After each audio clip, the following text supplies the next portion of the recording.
11 సంవత్సరాలు ముందు continue చల్లదు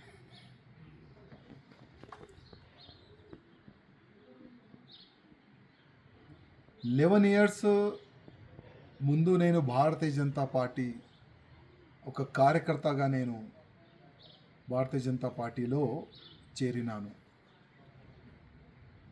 Bharatiya Janata party అధికారులు నాపైన విశ్వాసం పెట్టుకొని గోషామేల్ నియోజకవర్గం నుంచి నాకు మూడోసారి టికెట్ ఇచ్చినారు. మూడోసారి గోషామేల్ ప్రజల ఆశీర్వాదం దొరికిన తర్వాత నేను మూడోసారి ఎమ్మెల్యే అయినాను.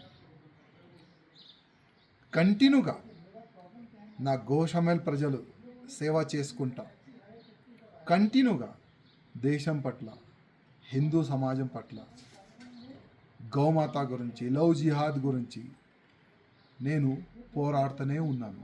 అందరు కూడా చూస్తున్నారు. కానీ ఇవాళ ల్యాక్స్ ఆఫ్ భారతీయ జనతా పార్టీ కార్యకర్తల గొంతుకి ఆ గొంతుని నేను ఢిల్లీ వరకు తీసుకొని వెళ్ళాలని అనుకున్నాను. కానీ నేను అక్కడ ఫెయిల్ అయిన అనుకున్నాను. ఎందుకో భారతీయ జనతా పార్టీ అధికారులు నేను రిజైన్ దేని గురించి ఇచ్చినాను, దీని ఇంకా రీజన్ ఏముంది, దానికి వాళ్ళు పరిశీలించలే అనుకుంటున్నాను, చూడలేదు.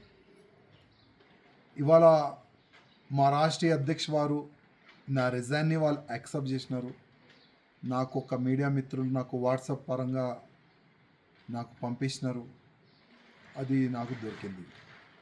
కానీ ఇవాళ నుంచి కంటిన్యూగా నా దేశానికి, నా భారతదేశానికి హిందూ రాష్ట్రంగా చేయాలని, గోమాతని రక్షించడానికి, లవ్ జిహాద్ కానీ అన్ని విధాలుగా ప్రతి ఒక్క హిందూ కార్యకర్తకి ఒక ఛత్రపతి శివాజీ మహారాజ్ లాగా తయారు చేయడానికి ఇప్పటి నుంచి నేను ఇంకా అగ్రెసివ్గా నేను పనిచేస్తానని ప్రతి ఒక్క హిందూ కార్యకర్తకి నేను హామీ ఇస్తున్నాను. ఏ కార్యకర్త కూడా భయపడద్దు, ఏ కార్యకర్త కూడా బాధపడద్దు.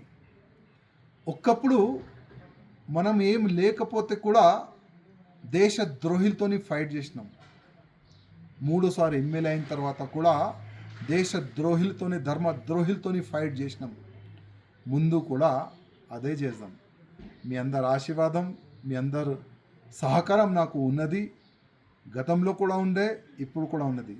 ఏం టెన్షన్ ఏ బీజేపీ కార్యకర్త కానీ, నా హిందూ కార్యకర్తలు కానీ కొద్ది కూడా టెన్షన్ ఎవరు కూడా తీసుకోవద్దని నా ప్రతి ఒక్క కార్యకర్తకి నేను హృదయపూర్వకంగా ఒక సందేశం ఇవ్వాలనుకుంటున్నాను.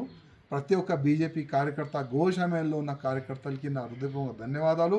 మూడోసారి నాకు ఆశీర్వాదం ఇచ్చినందుకు. జై శ్రీరామ్.